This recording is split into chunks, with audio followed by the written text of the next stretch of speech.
Konstanze. We're going to be joined on stage now by our other two panellists. Siobhan Ahrens is the Corporate Counsel for Regulatory and Trade at BorgWarner, and Tim Slatter is the President of Ford of Britain. And as they're coming up on stage, we're going to have a short video to tee up some of their thoughts. Competitiveness is crucial to the future of UK automotive operations as our industry transitions on many levels. We're in an exciting dynamic environment, working towards electrification and significant technological progress on connected vehicles. Government recognises the major role that we play here in the UK for UK PLC and needs to continue to minimise friction and obstacles in international trade, recruitment and other investments. The decisions made by government today impact the future of the industry, access to the best skills, seamless trade, especially with the EU, regulations that achieve environmental and societal goals, and a regulatory framework that enables technically feasible solutions that work economically for manufacturers, users, and end consumers. Just to say, we are going to try and have as much time as we can at the end of this for questions, so do be thinking about questions you'd like to ask the panel, and we'll try and leave about 10 or 15 minutes at the end for those questions. Tim and Siobhan, I'd like to start with you. Konstanze has talked about the wider industry picture, but I'd like to get a sense at the moment of how your businesses are feeling from a competitiveness perspective, what's going well, and what are your biggest challenges. Siobhan, can I start with you? Okay, yeah. Well, first of all, hello everybody. It's great to be here for this panel. Competitiveness of our UK businesses and looking at that takes many forms, of course. I think sometimes what is easily forgotten is that our UK businesses are in competition with all of their sister organisations in other parts of not just Europe, but also around the world. And so when you kind of look at where do we stand as the UK, as the SMMT has highlighted, one of the key things is energy. The fact that, you know, we are most definitely uncompetitive when it comes to the cost of energy today is a big thing. When you also, I'm going to go straight out with it, talk about Brexit and the impact of that on what was once seamless trade with your neighbour, like it was literally your next door neighbour, and now we're looking at barriers and cost and time and confusion. All of these things as the kind of baseline starting point are quite clearly impactful in terms of our competitiveness. And then as we look forward to how we transition, from a regulatory perspective, from what our government is saying, from what they are putting forward as what they are looking for, and how that compares, does or doesn't align with the other countries in which we operate, again, it's creating a situation where the UK isn't looking that competitive. So what does that mean for your future investment timeline then? Because when your new product comes up, your new investments come up, the UK competes against those other plants. Are you saying that at the moment, actually, you don't feel minded to put anything in the UK in the future? Well, luckily, that's way outside of my personal pay grade, so I don't have to answer that question directly. But, you know, I think anyone here who works in any of these similar organisations will know that as you look at it, as the business leaders look at it and they weigh it up, there are definitely questions in terms of whether or not the UK is the best place for the next project. Great, thank you. Tim? Yeah, look, I think the sort of internal competition is a good place to start for probably for BorgWarner as a multinational company and also for Ford. You know, we get to look at options not just in Europe but globally for sourcing. I think, you know, the UK industry has a very significant opportunity. The industry's going through, you know, a once-in-a-century reinvestment cycle with the new technology for electrification and connectivity. And, you know, we you know, first of all, as a UK industry, we should work with government on grabbing every single investment opportunity that we can, because typically these investments, particularly on the hardware side, you know, last for 1, 2, 3 decades. So making sure that we have the right environment for success in winning investment decisions is critical. And we would say that, the government should look at extending the automotive investment support scheme, because, that runs out in 2025, and in fact the investments need to be complete by 2025. So that's actually quite a short window for us to secure and complete the investments by then. So I think, respectfully, we should ask for that to be extended. But the evidence is, on our side, that with the right conditions and the right support, we can secure, ongoing inward UK investment. The Halewood example is a great one to talk about. That's 230 million pounds of investment in the Northwest, and we're delighted that we've been able to do that. It gives us a good internal benchmark for what it takes, and we'll build on that hopefully for additional things. Just talk us a little bit through the Halewood investment, right? Because that was obviously welcome news for that plant. It's going to make electric components in the future. How difficult was it to make that choice? Where was it up against? And what was it ultimately that swung it in the UK's favour? Yeah, it's a good question. It's obviously a multifaceted decision based on lots of analysis. We would also always want to source something preferentially to an existing asset. And the Halewood transmission plant was bought back from Getrag Ford Transmissions in 2020, so it had been part of GFT for 20 years and had actually become a very independently minded and entrepreneurial facility in that joint venture business. And so it's a little bit unique in that the team up there are absolutely a first-class team, and that's part of it. So it's having the right skills. An E-drive still has a lot of complicated gear sets to machine, and having the know-how and the capital in place to be able to do that is important. The second thing is the reliability of the supply chain. It's very important that we have as much control ourselves over that these days as we can. And we have a very comprehensive UK-based transport operations system, which can come in and out of the jetty terminal in Dagenham, which is part of our Dagenham estate. And then, of course, we have to look at the long-term cost competitiveness. And along with the support from government, we were able to make the case that that was the best decision for the company. I would say that the ongoing trade cooperation agreement between the UK and the European Union remains absolutely critical for the success of investments like that. And we need to make sure that the UK is a reliable, long-term partner in terms of the success of that sort of investment. Now, we all thought Brexit was done. Mike said this morning it's not. And we've seen parts of what we thought were done put on the negotiating table, given the recent negotiations over the Irish border. Are you in any way concerned that you'll see trade barriers with Europe in a way that you didn't think we were going to? And if that happens, what does that mean for all your UK plans? Yeah, look, I think it would probably be unwise to try to foresee too much what's going to happen with the discussions over the Northern Ireland Protocol. But I think it's clear that, for Ford of Britain, by far the most important trading relationship and trading agreement is the one between the UK and the European Union.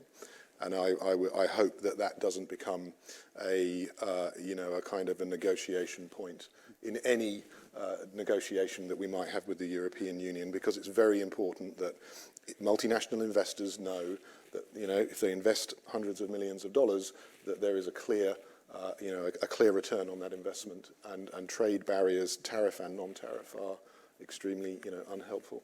Thank you. Siobhan, can you talk a little bit for your business about the importance of stable trade and whether you see that being at risk at the moment? I think in terms of the supply chain, it is a global supply chain. And then also in terms of our finished product, we are a net exporter. And so, of course, in terms of that framework, the more stability, surety that there is, the more alignment that there is, so much the better. Picking up on the TCA in particular, as much as we knew that there would be a change, because it took so long for the government to actually come out with what was going to happen, it was a bit of a shock. Going into the weeds for a minute, most of you probably didn't hear about this, but all of a sudden there were concerns about empty packaging, you know, and it just kind of was like, what? And most people didn't know what on earth this was about, and it wasn't an issue, shouldn't have been an issue. But it did actually put a stop in terms of that seamless trade backward and forward across the English Channel. And so, you know, those are the things that are unnecessary barriers. They're the things that you maybe aren't able to account for until they come and smack you in the face. So the hope is, of course, that as the government looks forward, as any government looks forward, that actually what they're going to be doing, whether it's in terms of policy and regulation and the conversations they have at multinational as well as, you know, direct relationship level, is that they're going to be looking for where we can actually align, where we can harmonise, where we can reduce those barriers and create certainty so that we can get on and do what we do best, which is making stuff. Thank you. Konstanze, maybe you could talk a little bit about the wider industry issue here. How many of the competitiveness challenges that you've raised in your report would you say are down to Brexit, and how many are down to other things? We know that Britain has historically always paid more for energy than Europe. For example, that's not a Brexit thing. Yeah, no, I think you're absolutely right. We need to look at it in a whole, and the effect of Brexit is to a degree also masked by the disruptions we've seen coming forward. However, it is, I would totally agree with Tim and Siobhan, because the relationship with the EU is our core trading relationship. We need to make sure that that is stable and undisrupted. And on the surface of it, not much has changed. If you look at our statistics, you know, our trade balances are still very, very similar. But in reality, the reality of doing business, the costs have increased and disruptions have going forward. But I think what we wanted to really highlight today is that competitiveness starts at home, pretty much. We need to look at all the factors that make cost of producing here in the UK, or any barrier to the investment that we've been talking about that needs to happen now at all levels to get to this deep new supply chain to be removed. And we definitely think the energy side is one of them, because as you know, the zero emission of a vehicle is not just a tailpipe zero emission. It is very much about the energy that also goes into the vehicles, the skills, the structural skills problems we have. We really need to get on top of it. As an industry, we are looking at where these skill shortages are. We are trying to advise. We really think a strategic focus on automotive skills will help with this. And just to pick up Rishi Sunak on his presentation earlier on, absolutely, we need now to put an investment and taxation framework in place that is durable, long-term, because what these businesses really need is the certainty that they can count on the right investment incentives for capital, for R&D, and for people. I want to pick up on skills a little bit. Siobhan and Tim, how significant are the skills and shortages that you're seeing at the moment in terms of trying to hire people? Is that having a tangible impact on any of your plans? Mm-hmm. Okay, so I think I would divide the skills discussion into probably two parts. I think the first one in terms of the sort of battery electrification technology, so batteries and power electronics and control software and so on. We're very much reskilling our existing team on that side. You know, for example, in Dunton, we've led powertrain controls, calibration and software development and authoring for diesel and gasoline systems for many years. So we have a team which is reskilling into control for battery control and electric powertrain control. So we're able to do a lot of that ourselves, and we're members of the apprenticeship levy scheme, and we use that to reskill our existing team. We have, you know, a fantastic prototype engine lab in Dunton. Well, you know, most of the people who used to build prototype engines are now building prototype batteries and prototype e-drives. So reskilling the workforce is part of it. The other side is the connectivity and software development, and that's quite new for automotive. Of course, software has always been in automotive, but it's tended to be, you know, sort of outside powertrain control. It's tended to be out in the supply base. And that kind of leads you to a very distributed electrical architecture, which is hard to update over the air, and so that's why you see a trend towards sort of central compute and more OEM-led software, much more OEM-led software. And that's probably the area where it's harder for us as an OEM to sort of retrain and reskill our existing people. And that's where we think, it's very important that the automotive industry recognises that software, embedded software and control and so on is becoming a much, much bigger part of our business. And that's where we will spend a lot of time. We are spending a lot of time in terms of, external recruitment, looking at parallel industries where we can recruit people from, but also going into the, education system and learning how to recruit software experts from high school or from university. It's a new thing for us, but it is absolutely essential that we master that. And you're then fishing in the same pond as the big tech companies and everyone else who has to deal with software, which is everyone, I think. Yes. How hard is it then to convince people with a future in software to come and work at a car maker? Look, I think it's, like I said, it's a new area. It depends a little bit on location. But flexible working or hybrid working, as we call it, is opening that up.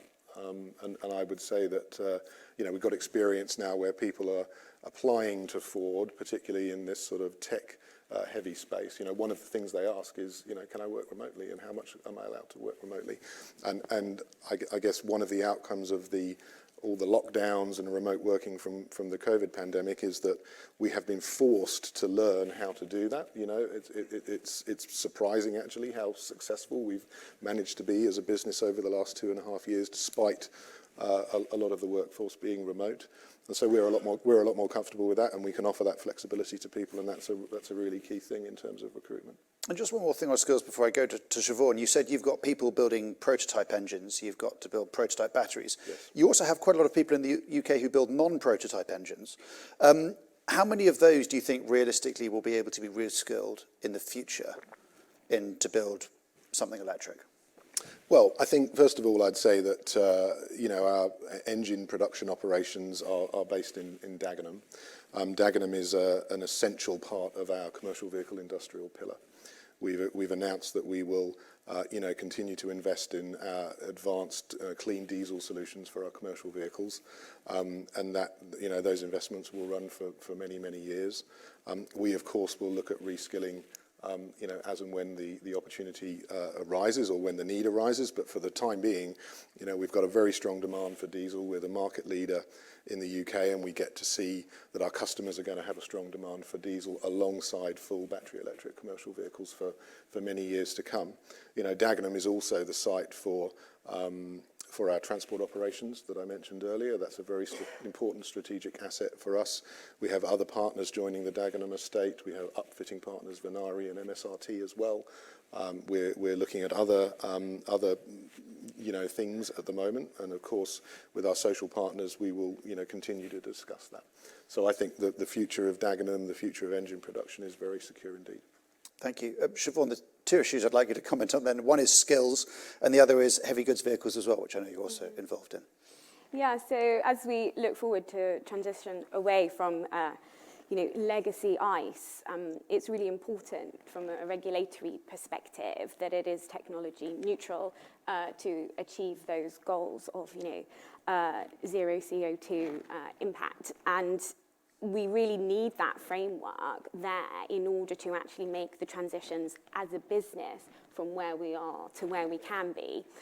And then from there to have the support from government in terms of reskilling, because we have all of these assets in terms of people and sites and all the things that go into that. And really the hope is from our business is that we can move forward towards hydrogen engines in order to actually make that transition and work with regulators and educators at all in order to be able to support that. So, it's all hand in gloves. It's not just saying, oh, there is a lack of skill or there is, things that we need to do, but actually it's all together. Without that regulatory framework, then actually maybe there isn't such a lack, or it requires a different driver. And as I say, to answer your second question, in terms of heavy duty, whilst of course electrification is a great solution for so many different vehicles, it's not the only one. I think Cummings called it a portfolio of technology solutions earlier today, and that's exactly what is needed. We know that there are limitations with certain of the technology, particularly when we talk about electrification for heavy goods vehicles, which is a key component of the UK automotive industry. And so, we call on government, I'm going to say it from here, we call on government, if you're out there listening, to ensure that as you create the regulation for the future, as we transition, that it is technology neutral. Thank you. Well, Konstanze, I'd like to bring you in here because obviously the UK has a wide suite of manufacturers. We've got buses and vans, and we've got sports cars, and we've got non-sports cars, and we've got all the tech that goes into those. When the government is setting out its net zero strategy and regulation, do you think what they've put on the table actually meets the needs of all those different segments? I think, like you, just as you said, and put out all these different segments, it's quite clear that despite the ambition, obviously, going to zero, the transition will be very different for all these different elements of our industry. So I do think it is very important. The government is very, very clear. It had set out 2030, 2035 for cars and vans. Then it pulled in under net zero the commercial vehicle sector. But already the discussions there are much more about the different technologies that provide different solutions for different use cases. So I guess our message really is, as you probably heard earlier on, that we need a strong framework. It does set the right direction going forward, but we do need within that the right flexibilities and timescales that the industry can really deliver for its customers. There's a whole ecosystem behind our transition to zero emission transportation, and that is actually the goal, as Mike pointed out in his speech earlier on. It's not just net zero, it's actually for the technology to be zero, and I think we need to be really careful as we move ahead that we make sure that all the enablers are in place. So look at our sector, what we have to do, and there's regulatory frameworks there, but we equally need to see similar pressure and targets, frankly, on infrastructure to actually enable this rapid transition that's meant to happen for cars and vans, and subsequently also in the heavy goods side. So I think from our perspective, you need to try and not look just at one element of the piece, but the whole. Can I come in there as well? I mean, I think, I've been, very lucky to be, at Ford for about 23 years now, and I used to be the manager for emissions development back in sort of 2004, 2005. And my reflection is this industry is remarkably resilient to new challenges.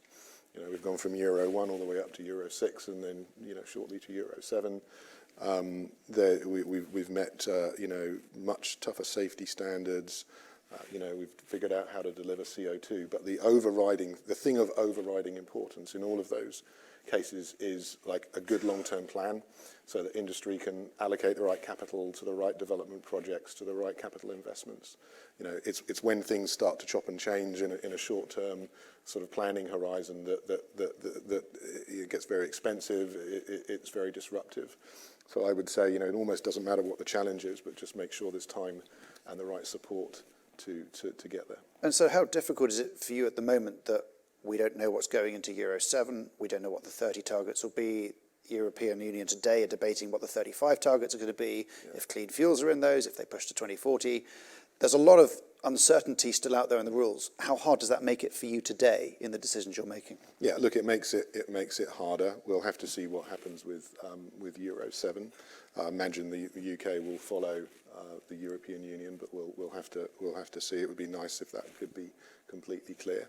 In terms of the longer term, sort of 2030, what will the European Union want to do? What will the UK government want to do? We've decided that for passenger vehicles, we just have to be clear. We can't keep backing different solutions. We have to decide how to allocate capital, how to allocate resources, and that's why we've said, we will phase out ICE before 2030 or by 2030, and we'll be 100% battery electric vehicles. Commercial vehicles will be still a combination because they are quite a different use case. But you sort of need to look at the kind of trend of what's going on, and then sort of start to set out. Okay, so with all that kind of direction going on, and there's still some uncertainty on the margins, but it's an 80 to 90% case to be made that battery electrification for this class of vehicles is the answer, and we need to get on with it. Great, thank you. We have some time for questions. If anyone has a question, stick a hand nice and, a hand shot straight up there at the back. We'll get a microphone out to you. There should be a mic on its way. There we go. Thank you. Tim touched upon software development with regard to skills, and it's indeed an increasing part of the automotive value chain. So and it will be increasing while we are moving also to autonomous driving, I'd say, possibilities. Is the UK a competitive place to develop software, or what needs to happen to make the UK a competitive place for software development for automotive? You mean for automotive in general rather than just for autonomous driving? Yes, yeah, automotive in general. Okay. Tim, would you like to take that first? Look, sure. I think I already said, it is. I guess it's first of all, it's a challenge for, an OEM like Ford, because it's a significant, new thing to have a lot more internal software, and not just in powertrain control, but in vehicle control, chassis control, IVI. If you want to have a sort of OEM-specific customer experience that isn't something generic, then you've got to make those investments. One of our approaches is to look at our global team, including our team in the UK. As I mentioned, we have some very capable software people, software authors in the UK already, and we continue to look for that and search for that skill. I would say, in answer to your question, is the UK a competitive place? There's no reason that it shouldn't be. If you think about the kind of traditional, well, not traditional places, but the kind of places that spring to mind when you think about software, they're not necessarily low-cost places, California, Silicon Valley, and so on. And so I think, the case needs to be made that the UK needs to make sure that it is developing those skills, which is why I brought it up. I mean, the other thing which, just as a bit of an insight that we're looking at, and I'm sure the whole industry is looking at, is just the complexity of the software-related offerings. It's very important to kind of, as you get towards a software-defined car or software-defined vehicle, you can't have 5 different flavors of the same vehicle, because the amount of software you need to write and sign off and develop and maintain is just unmanageable. So our strategy is partly to get to a much more kind of uniform offering, but then underneath that, a much deeper experience and a much more kind of Ford-tailored experience.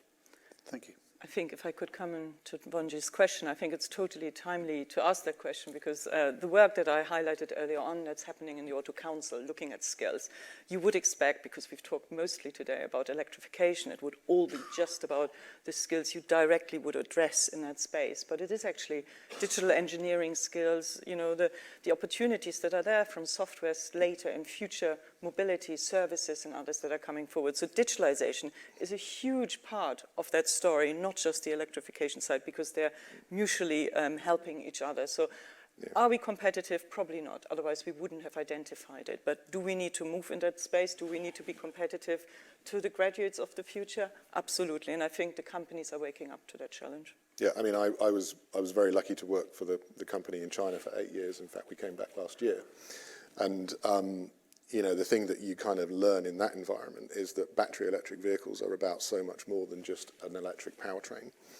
It's the whole go-to-market strategy, it's the digital experience, it's the way those vehicles are put together, it's the emphasis on, digital experience versus 16 different colors. And so, there's a lot that needs to change in our industry to kind of be fully competitive, and, software is a major, major part of it. Thank you. We'll take another question. Anyone else have a question? Is there a hand up at the back there?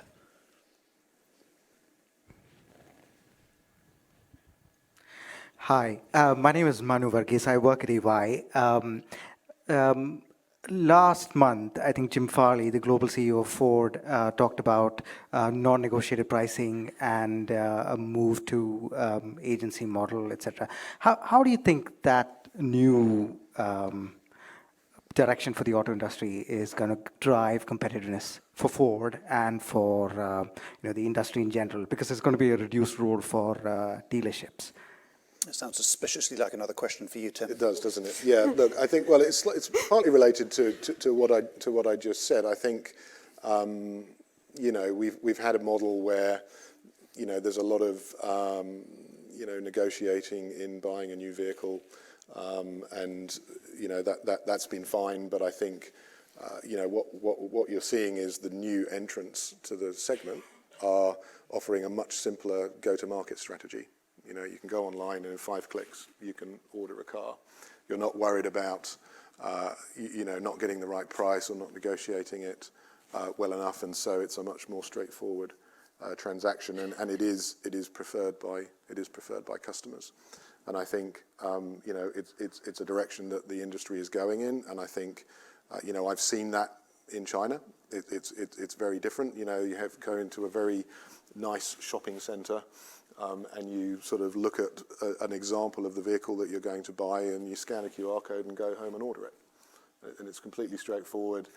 They'll come and organise a test drive for you, and it's an experience that's much more like buying consumer electronics than a traditional purchasing experience of a, you know, passenger car retail experience or something. So I think it offers a lot of opportunities. I mean, another part of it is it's very important if we want to have a sort of long-term digital relationship with our customers to have a much more direct relationship with our customers rather than through, you know, third parties. You know, our franchise dealers do a fantastic job, and they will have a very important role to play in this new world. But you know, we need to have a much more direct relationship with our customers so that we know who they are and we know how we can help them and what sort of relationship we have, and keep that relationship going throughout their ownership cycle, not just, you know, in the 10 minutes right at the beginning. Thank you. We have 1 minute left, and we're going to take a question from the side here.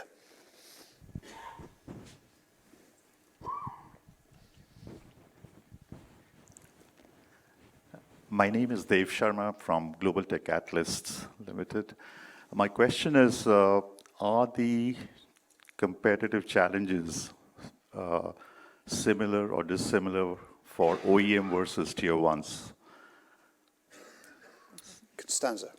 Was it OEMs too? OEMs versus tier ones, are they facing more challenges?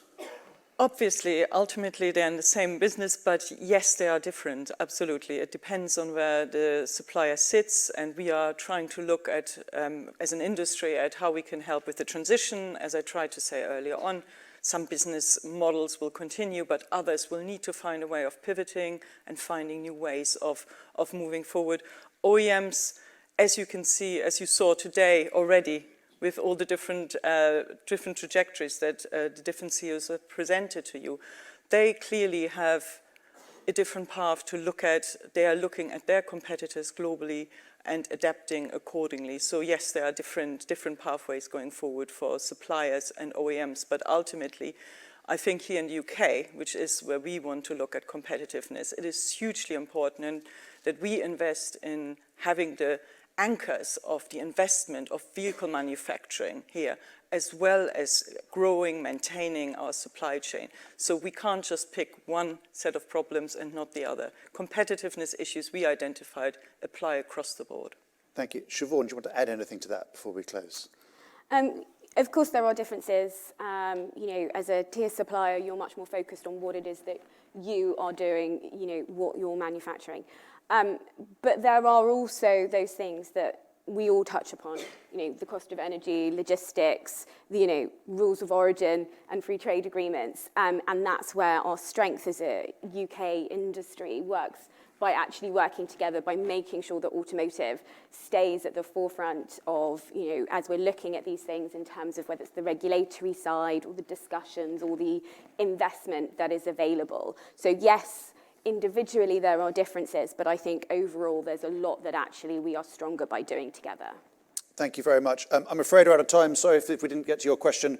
Thank you very much for your questions, but please thank our panel, Konstanze, Tim and Siobhan.